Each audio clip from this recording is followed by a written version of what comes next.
دیکھ کر نیزے پہ سر شمر سے زینب نے کہا میرا بھائی تجھے اونچا نہیں ہونے دے گا. دیکھ کر نیزے پہ سر شمر سے زینب نے کہا میرا بھائی تجھے اونچا نہیں ہونے دے گا. اور سرکار کے دونوں ہیں نائب، آدھے حسن آدھے حسین. سرکار کے دونوں ہیں نائب، آدھے حسن آدھے حسین. بی بی فاطمہ کے دل کے چین، آدھے حسن آدھے حسین. اب نہیں گرنے کا ڈر، پکڑے ہوئے ہیں بیٹھ کر گیسوئے شہ مشرقین، آدھے حسن آدھے حسین. گیسوئے شہ مشرقین، آدھے حسن آدھے حسین. حضرات گرامی، آج کی عظیم الشان محفل پاک صلی اللہ تعالی علیہ وسلم محبین اہل بیت کی طرف سے سجایا رچایا منایا گیا ہے. رب کعبہ کی بارگاہ میں دعا ہے کہ اللہ تبارک و تعالی ہمیں اور آپ کو، ہم سارے حضرات کو حق بولنے، حق سننے اور حق پر عمل کرنے کی توفیق فرمائے. بولیے آمین ثم آمین. حضرات، میں چاہتا ہوں کہ آپ ایک زندہ دلی کا ماحول بنائیں، ایک سننے سنانے کا مزاج بنائیں، تاکہ ہمیں بھی لگے کہ یقیناً حسین کے غلام بیٹھے ہوئے ہیں. ذرا ہاتھوں کو لہرا کر کہتے ہیں یا رسول اللہ، کہتے ہیں یا حسین یا حسین یا حسین. نعرہ تکبیر، نعرہ رسالت، نعرہ حیدری، شان صحابہ، شان اہل بیت، نعرہ تکبیر، نعرہ رسالت. ایسے ہی زندہ دلی کا ماحول بنائے رکھیں، سننے سنانے کا مزاج بنائے رکھیں. دو نواب چلے جا رہے تھے تو ایک نے ایک نوکر رکھ لیا اور کہا میری چھڑی لے کر چلو، تو دوسرے نے کہا ہم اس سے کم ہے، اس نے فون کیا اور کہا میرا ٹکٹ لے کر چلو. تو حضرات، آپ لوگ کیا لے کر جائیے گا یہ تو اللہ ہی بہتر جانے. یہ رشتہ محبت کچھ اس طرح نبھے گا، کچھ تم قدم بڑھاؤ کچھ ہم قدم بڑھائیں، کچھ آپ قدم بڑھائیے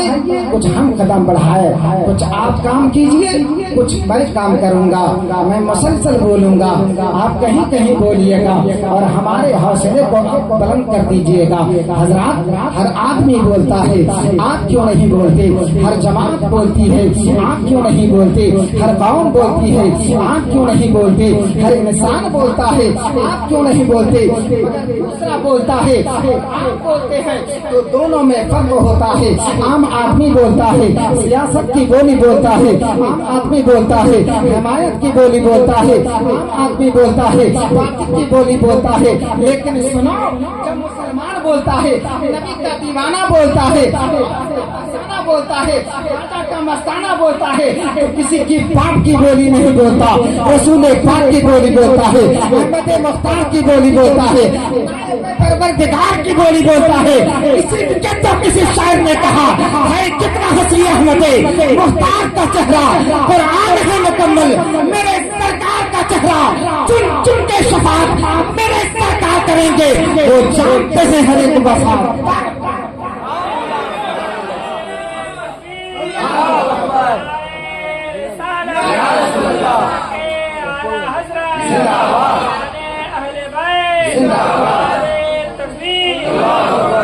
حضرات، ہر ایک کو ایسی راتیں نصیب نہیں ہوتی. حضرات، ہر ایک کو ایسی راتیں نصیب نہیں ہوتی، اور اگر نصیب ہو جائے تو یہ دعا کرنی چاہیے کہ ایسی بھی گزر جائے ایک رات مدینے میں، ایک ایسی بھی گزر جائے ایک رات مدینے میں، ہم ہو میرے سرکار ہو ایک ساتھ مدینے میں. اے ماں کبھی رک جاؤ